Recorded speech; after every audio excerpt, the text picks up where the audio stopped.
Greetings, everyone. This is I'm Right. I'm right. And I'm Jill Cox Cordova. I am Anthony Cordova. And Cordova. Cordova? Cordova. Or Cordova. Okay. Well, we all just had a happy family day. We did. Yep.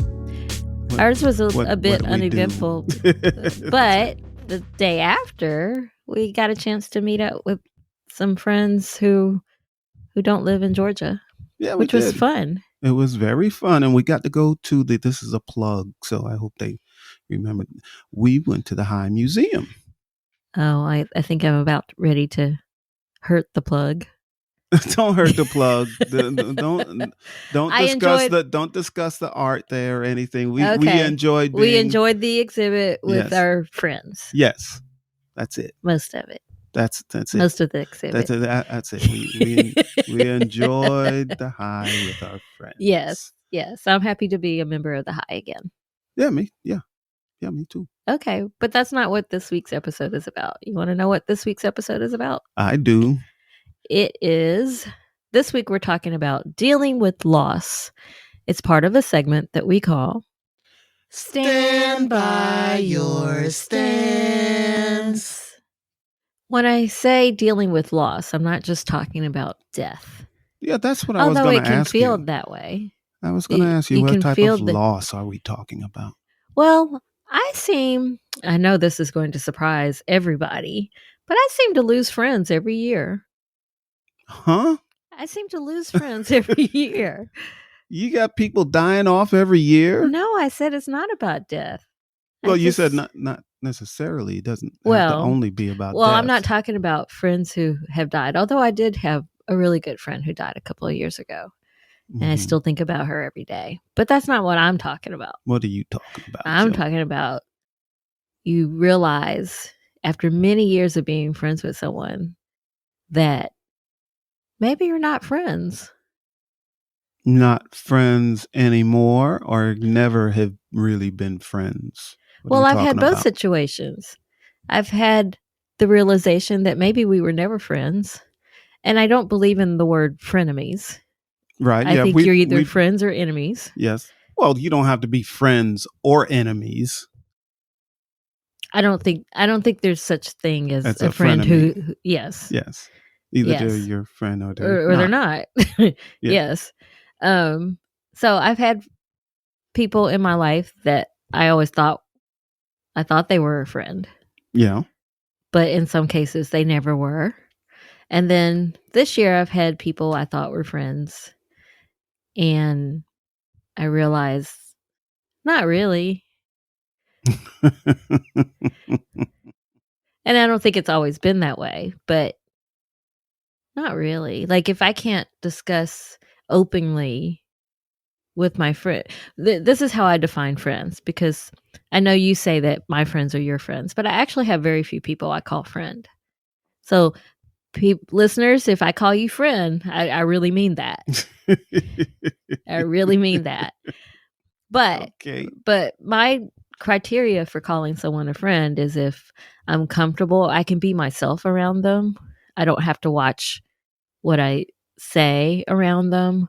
I can just be myself and they can be themselves. Yeah. And we cheer for each other. You know, if they're going through a hard time, I feel that with them. I empathize and sympathize. Mm-hmm. And you know, you're there no matter what the circumstances are. That's a friend to me. Yeah, and a person you can discuss almost anything with and know that it won't come back to you from someone else saying, right, hey, right. I heard that you blah blah blah blah blah blah. Right. They can I don't want to necessarily call it secrets, but they know what not to tell others. Yeah, some things are confidential. Right. Yes, right. This is true. Right. So there are very few people I can do that with, but if I tell you you're my friend, that's how I really feel. Okay, so do you want to discuss how a person can be your friend for many, many, many, many years, decades, and then you begin to see that maybe they're not? And if so, how come you didn't realize that sooner? Or is Did you change, or did they change, or did you both change? Well, What I do happened? think people do change as they get older. So you might get, be more mature than you were before.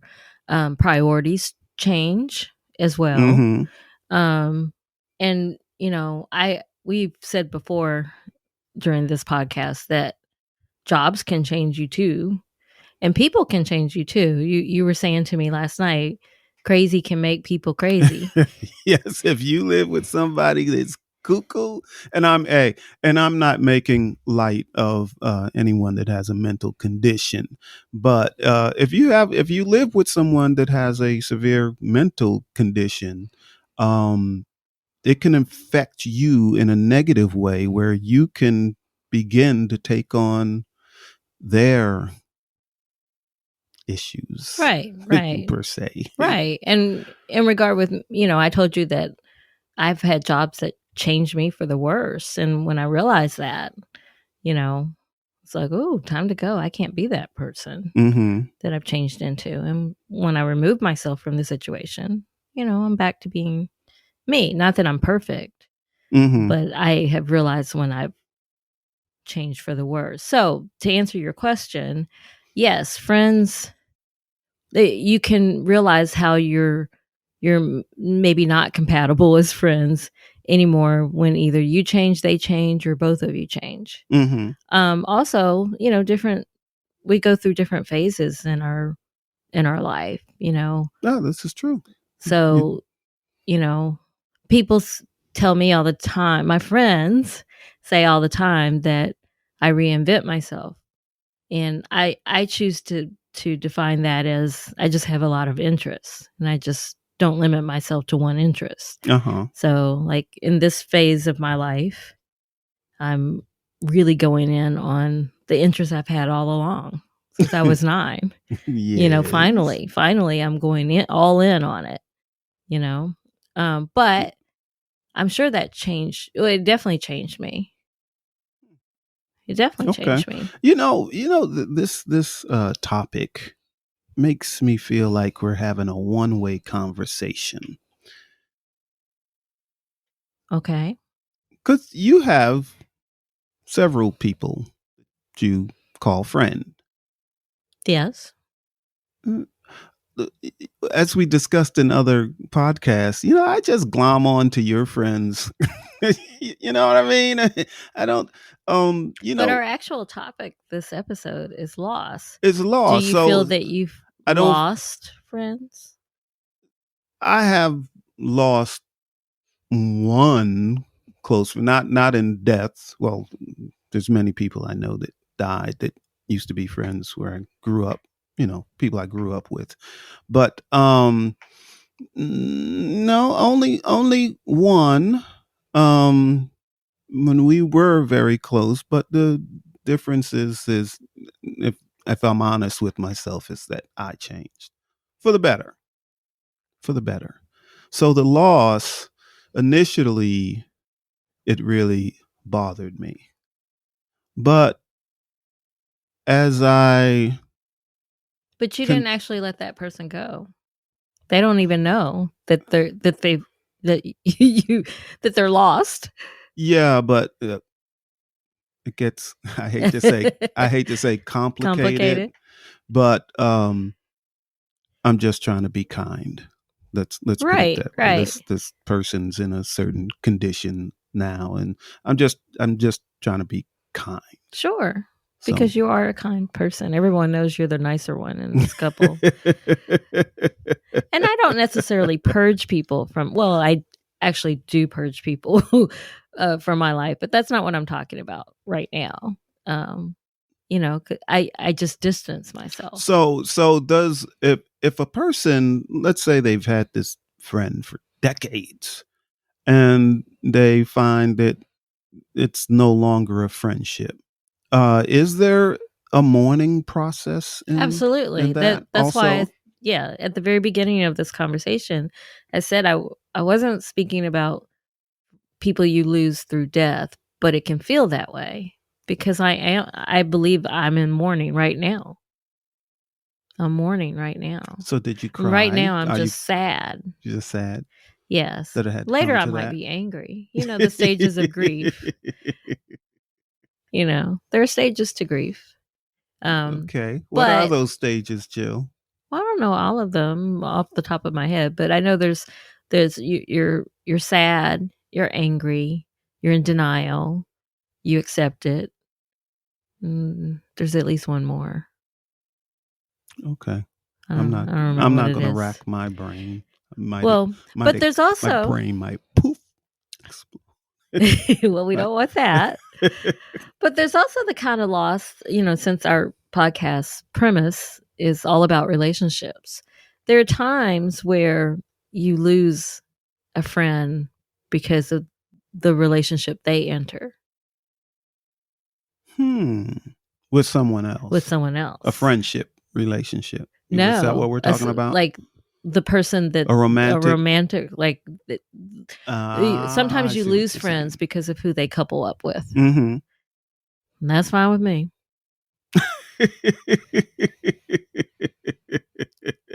Because I've never told a friend, oh, you shouldn't be with it. I've never said that to anybody.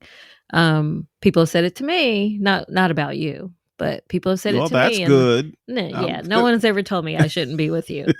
But in the past, people have told me I shouldn't be with certain people I was with.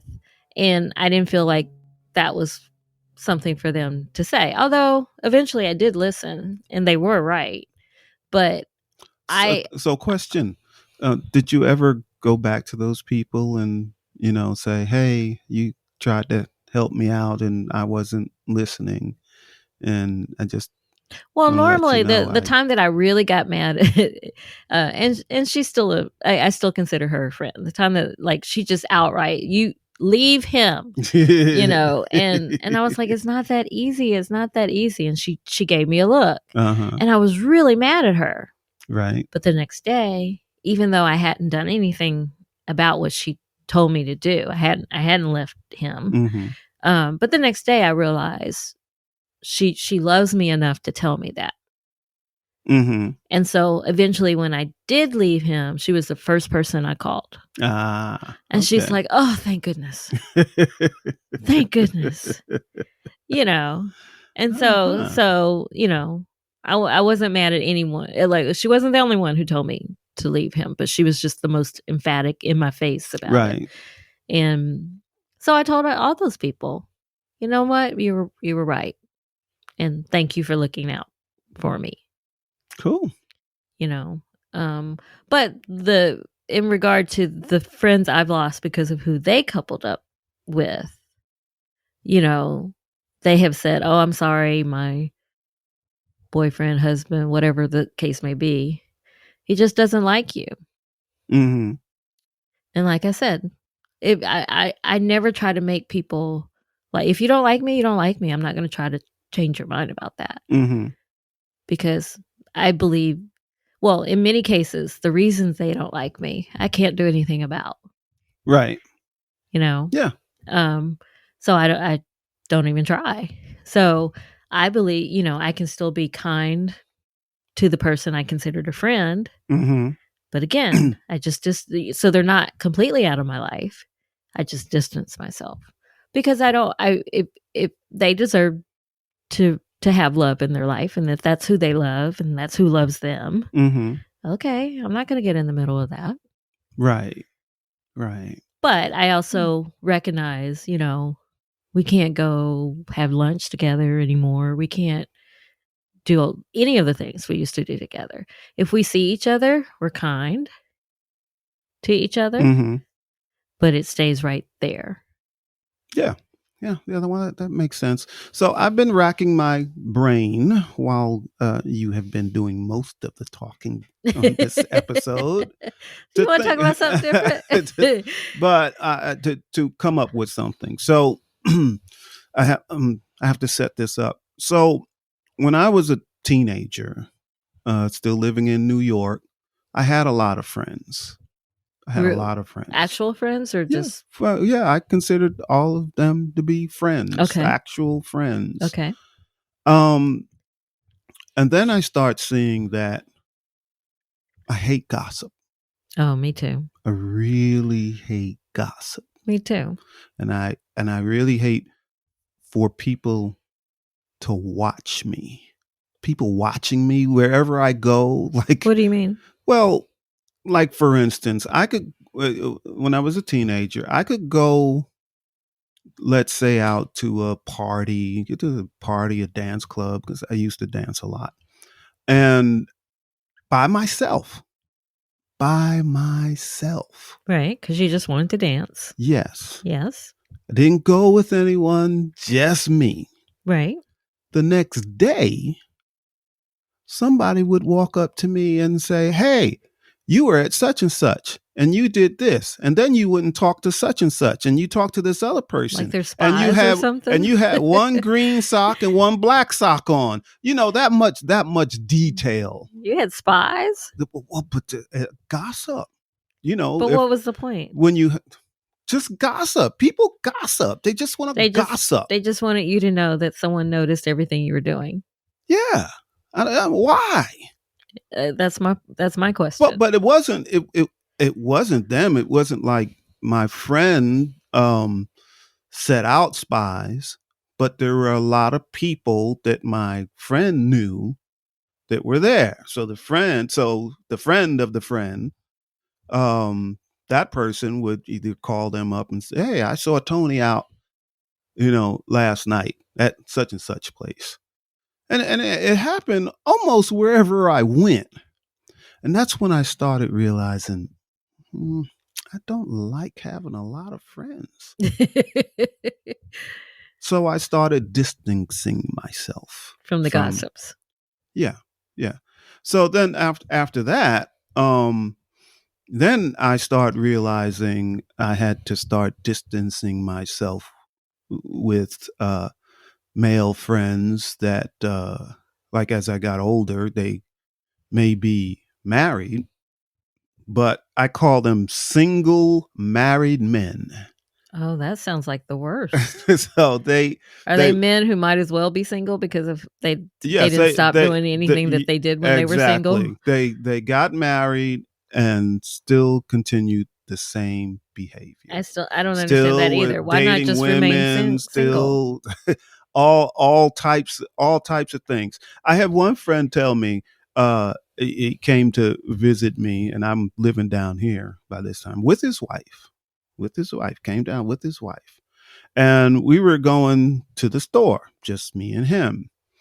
We leave my house, we get around the corner, he stops and says, "Oh, I got to do this real quick." "What do you have to do?" He says, "I got to take this car seat out and put it in the trunk because I can't pick up any women with a baby car seat." So she was in town too, but he was going to pick up women. Yeah, so she was at my house. We went to the store. She was still at my house. So he wanted to pick up women while she was in your house. Yes. That's really horrible.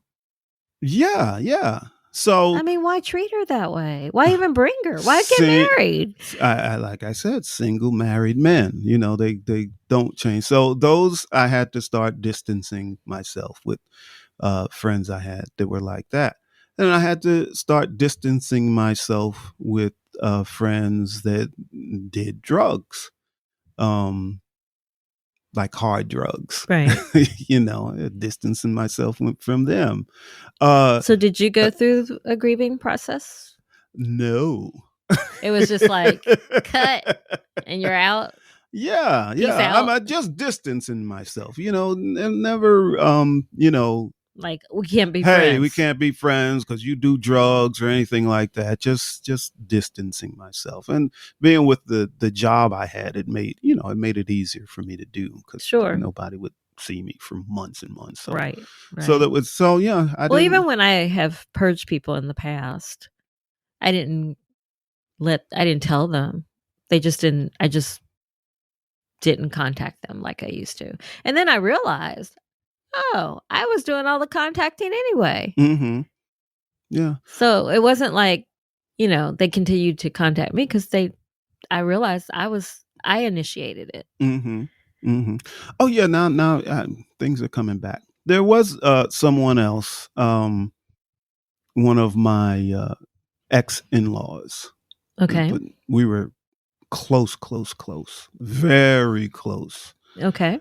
And it really hurt me when I had to cut him loose.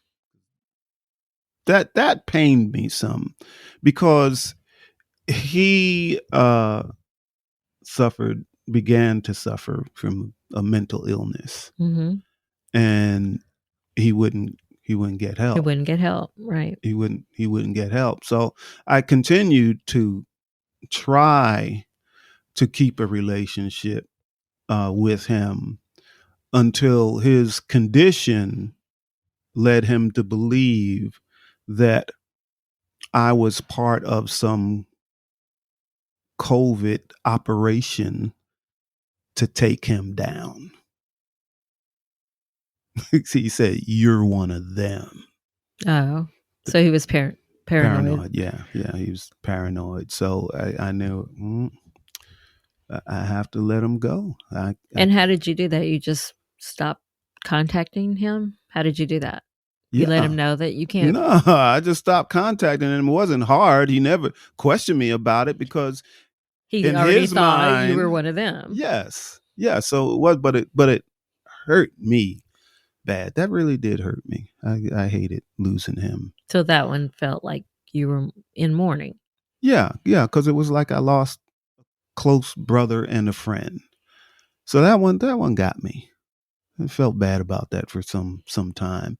And I've seen him since then. And he was very happy to see me, which I was surprised. Um and that was about it.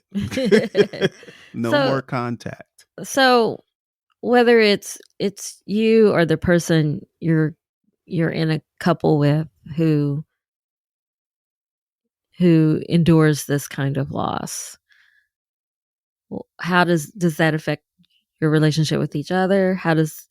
What does that do to, like, do you step up and help that person through the loss like you would if someone in their life had died? Like, Well, our topic is dealing with loss. So how do you deal with it? so are you asking me, Like, let's right now let's I'm let's in use you mourning. and I. So Yes, you right ask me, now. what do I do when I know you're going, like, you have to cut loose a friend that you've known for many, many years Yes. for certain reasons, Yes. but it's still bothering you that I'm you in have to mourning. do that. Okay. So, I mean, you actually do know what I do. I just I know. listen. I want you to tell the listeners. I know.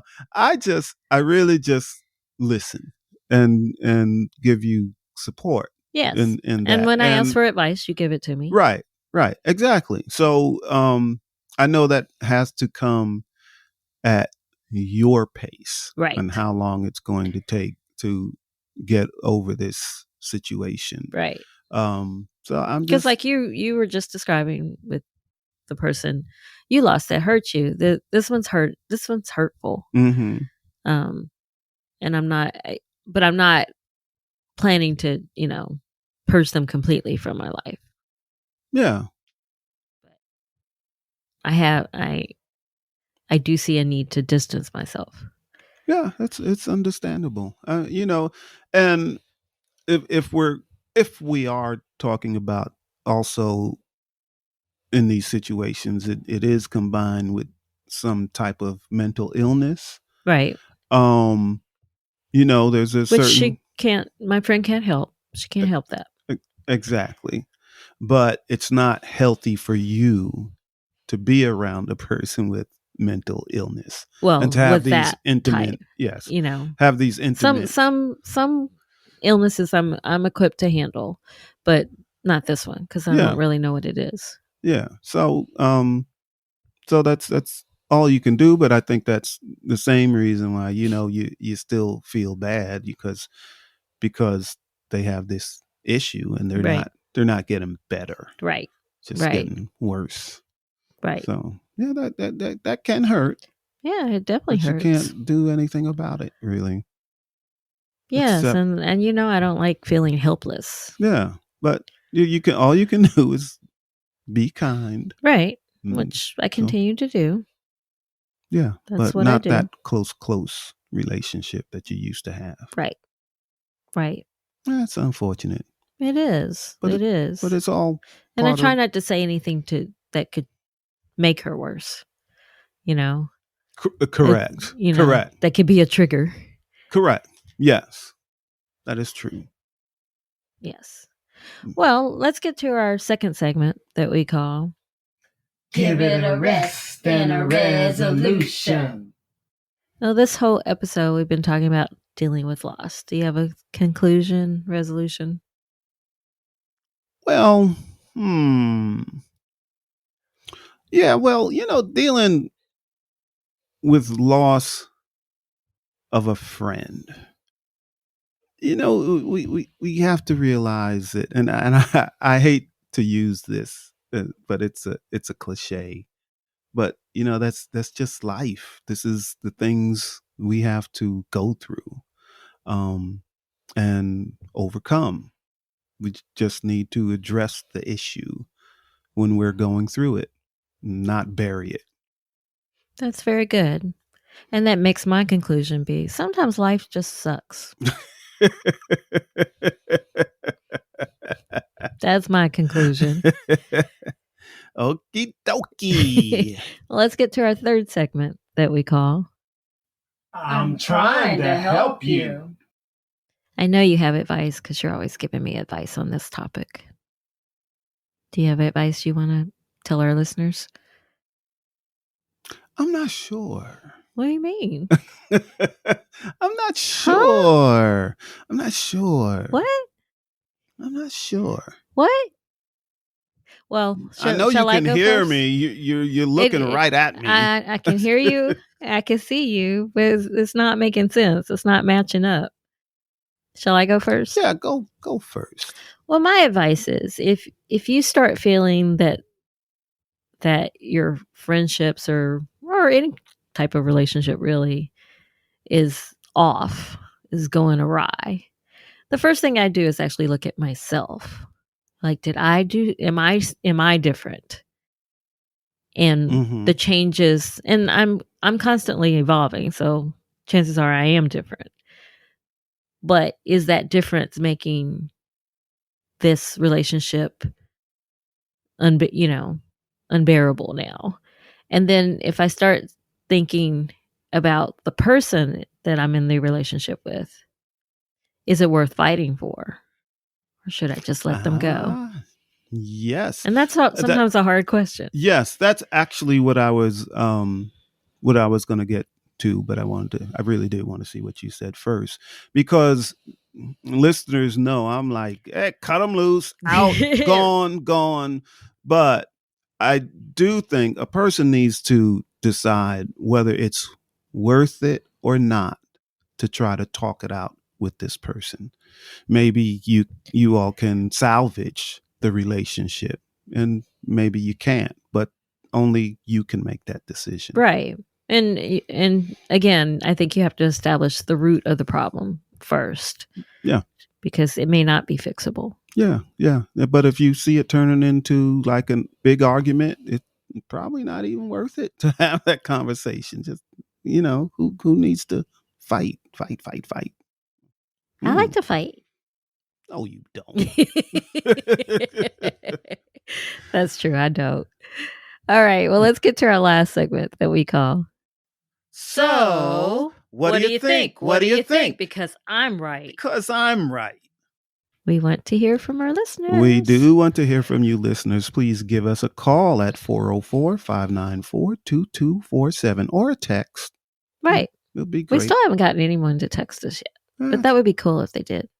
That's all right. It's all right. We're still talking to you. We'll be okay. Still talking. We're not going anywhere. Yeah. All right. Well, that wraps it up for this week's episode. You've been listening to I'm Right. I'm Right. I'm Jill Cox Cordova. I'm Anthony Cordova. Shout out to Gifford Ivan Cordova III for the music, Nick Zinke for the art. And thanks again, listeners. Thank you, listeners. And as usual, I love you all. I love you all too. Bye.